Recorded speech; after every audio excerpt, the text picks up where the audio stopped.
अस्सलाम वालेकुम। आज हम डिस्कस करेंगे सबसे important question, long question, that is life cycle of fern. और बहुत सारी लाइफ साइकिल्स पे डिस्कस करनी है हमने वन बाय वन। तो आज हम फर्न की डिस्कस करेंगे with the help of diagram जो मैंने इजी करके बनाई है, ठीक है। लेकिन उससे पहले मैं चाहती हूँ कि आप लोग ज़रा थोड़ी सी बेसिक समझ लें लाइफ साइकिल्स की क्या होती है, ठीक है।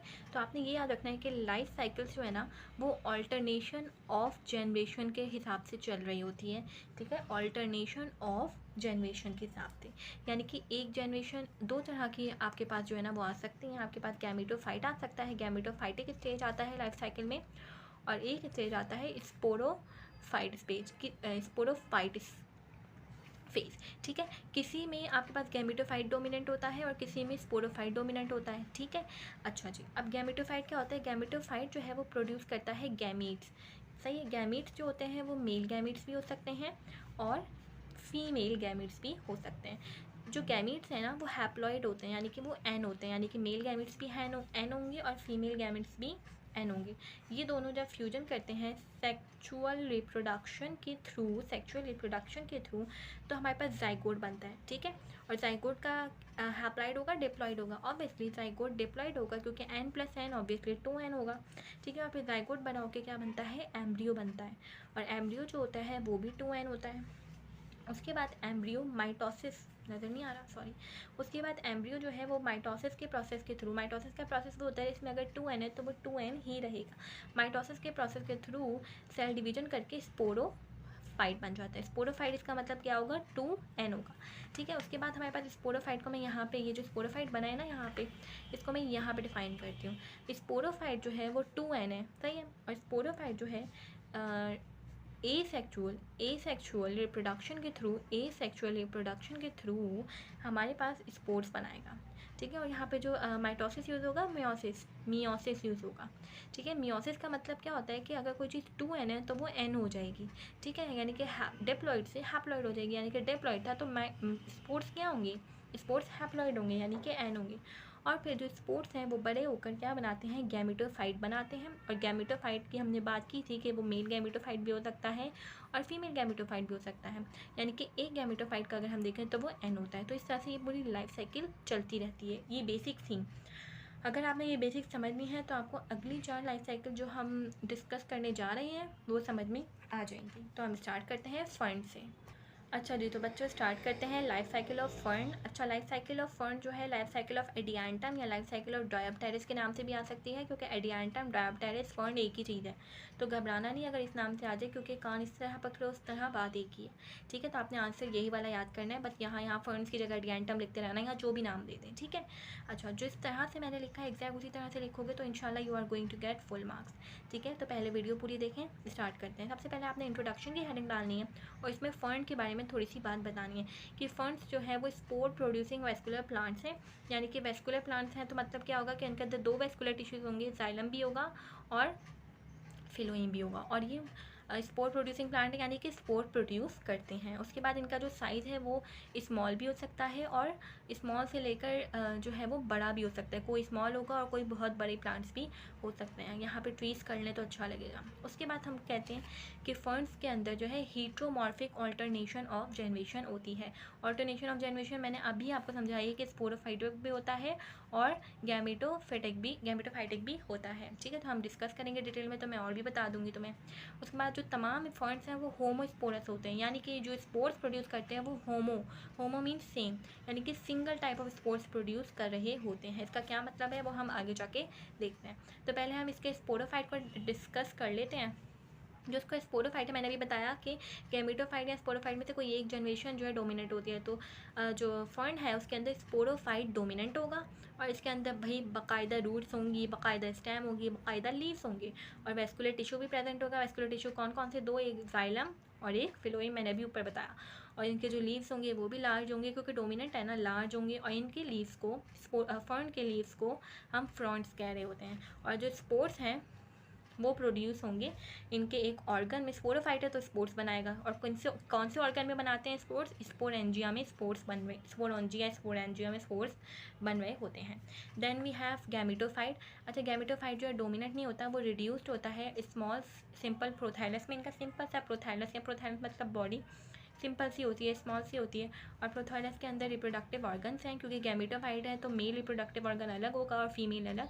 जो मेल रिप्रोडक्टिव ऑर्गन है उसका नाम जो है वो एंथीरिडिया है, और जो फीमेल रिप्रोडक्टिव है ऑर्गन है उसका नाम आर्चीगोनिया है। ठीक है, तो हम इनकी लाइफ साइकिल स्टार्ट करते हैं। लाइफ साइकिल के दो फेसेस या दो स्टेजेस हैं, एक स्पोरोफाइटिक स्टेज है और एक गैमेटोफाइटिक। स्पोरोफाइटिक जो है क्योंकि इनका डोमिनेंट फेज है तो हम इसको पहले डिस्कस करेंगे। अच्छा, अभी मैंने बताया भी था आप लोगों को स्पोरोफाइट, अगर मैं उस डायग्राम से बताऊँ ना आप लोगों को, यहाँ मैंने बताया हुआ भी है कि स्पोरोफाइट होता है वो आपका डिप्लॉयड होता है, 2n होता है। कैसे होता है वो मैंने अभी समझाया वीडियो में, जाके शुरू में जाके देख लो। स्पोरोफाइट जो इनका वो डिप्लॉयड है, 2n वाला है। एसेक्सुअल रिप्रोडक्शन के थ्रू ये राउंडेड बॉडीज़ बनाएगा और उन राउंडेड बॉडीज़ को हम सोराई कहेंगे। ठीक है, अब ये सोराई के अंदर, एक सोराई के अंदर बहुत सारी स्पोरेंजिया हैं, एक सोराई के अंदर बहुत सारी स्पोरेंजिया। ठीक है, स्पोरेंजिया के अंदर स्पोरेंजिया के अंदर बेसिकली पहले तो एक स्टॉक होता है को हम स्पोरेंजियोफोर कहते हैं, और एक बाइकॉन्केव कैप्सूल है और जिसके अंदर एनुलस है और स्टोमियम है। एनुलस थिक वॉल्ड होता है और स्टोमियम थिन वॉल्ड होता है। ठीक है, ये बात अगर समझ नहीं आई तो अगर आप ये वाला पॉइंट स्किप भी करना चाहें तो कर सकते हैं, इतना इंपॉर्टेंट नहीं है। अभी तक आपने क्या रखना है, स्पोरोफाइट डिप्लॉयड है और एसेक्सुअल रिप्रोडक्शन के थ्रू ये सोराई बनाएगा। हर सोराई के अंदर बहुत सारे स्पोरेंजिया हैं और स्पोरेंजिया के अंदर बहुत सारे मदर सेल्स प्रेजेंट हैं। ये जो मदर सेल्स हैं वो मेयोसिस के प्रोसेस के थ्रू, ये मैंने अभी बताया था ना कि जो है एसेक्सुअल रिप्रोडक्शन मेयोसिस के प्रोसेस के थ्रू होती है। मेयोसिस के प्रोसेस के थ्रू 4 हैप्लॉइड क्यों बनाएगा, क्योंकि 2n था, n कैसे हो गया, हैप्लॉइड कैसे हो गया, मेयोसिस के जरिए आधा हो जाता है, रिडक्शन डिवीजन है ना ये, तो मेयोसिस के जरिए ये 4 हैप्लॉइड स्पोर्स बनाएगा और ये जो स्पोर्स हैं वो स्टोमियम के ज़रिए से स्पोरेंजियम के अंदर से निकल जाएंगे। इतनी बात समझ में आई। अब हर स्पोर जर्मिनेशन पे जो है बनाएगा गैमेटोफाइट और उस गैमेटोफाइट को हम प्रोथैलस कहेंगे। प्रोथैलस बाइसेक्चुअल होता है, यानी कि इसके अंदर आपके मेल गैमेटोफाइट भी होता है और फीमेल गैमेटोफाइट भी होता है। गैमेटोफाइटिक स्टेज की बात कर लें हम लोग तो प्रोथैलस जो है वो क्योंकि इंडिपेंडेंट है और ऑटोटॉपिक है और हार्ट शेप्ड है। ठीक है जी, इसकी मैं शेप अभी तो मैं दिखाती हूँ फर्न की, मैंने बनाई थी आसान सी, आप वो बना सकते हैं। और ये जो है सॉइल के अंदर फिक्स होता है, इसके राइजोइड्स निकल रहे होते हैं। राइजोइड्स मतलब ना इसके नीचे कुछ इस तरह के रूट्स होते हैं जो निकल रहे होते हैं, और हार्ट शेप्ड है ना ये, डोर्सो वेंट्रली फ्लैटेंड करके हार्ट शेप। ठीक है, तो ये प्रोथैलस जो है वो बाइसेक्चुअल है या मोनोइशियस है। बाइसेक्चुअल का मतलब यानी कि मेल गैमेटोफाइट भी होगा इसके ऊपर, यानी कि एंथीरिडिया, और फीमेल गैमेटोफाइट आर्चिगोनिया भी इसी के ऊपर होगा सेम प्रोथैलस पे। आर्चिगोनियम जो है वो प्रोड्यूस करेगा एक ओवम यानी कि एग, वो होगा ऑब्वियसली, एग जो होता है गैमीट्स है ना, एग और ओवम और स्पर्म गैमीट्स होते हैं तो वो हैप्लॉइड होते हैं। ठीक है, और जबकि एंथीरिडिया प्रोड्यूस करेगा, एंथीरिडिया मेल रिप्रोडक्टिव ऑर्गन है तो वो मेल रिप्रोडक्टिव यानी कि स्पर्म्स प्रोड्यूस करेगा। स्पर्म्स भी एन होंगे। ठीक है, एन मतलब हैप्लॉइड होंगे। स्पर्म्स जो है वो कीमोटैक्टिक मूवमेंट के जरिए, यानी कीमोटैक्टिक मूवमेंट एक ऐसी मूवमेंट होती है जो आपके पास किसके ज़रिए पहुंचते हैं, केमिकल्स के ज़रिए आर्चिगोनियम तक पहुंचेंगे, और आर्चिगोनियम के अंदर ओवम है, आर्चिगोनियम के अंदर ओवम है। ठीक है, इसका मतलब क्या हुआ कि स्पर्म जो है वो फ्यूज़ करेगा ओवम के साथ आर्चिगोनियम के अंदर पहुंचकर और जाइगोट बना लेगा। जाइगोट 2n होता है, समझ रहे हो ना। और फिर ये जो आपके पास ये स्पोरोफाइट है वो इस जाइगोट से ये स्पोरोफाइट बन जाएगा, और फिर ये जो प्रोथैलस था जिसके ऊपर ये काम हुआ था वो डीजेनरेट हो जाएगा।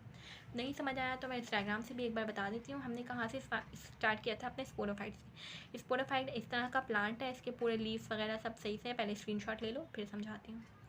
ठीक है, उसके बाद जो है ना स्पोरोफाइट 2n था, पूरे सब कुछ लीव्स वगैरह सही से थे। स्पोरोफाइट के अंदर आपके पास बहुत सारे सोराए बने और सोराए के अंदर बहुत सारे स्पोरेंजियम थे।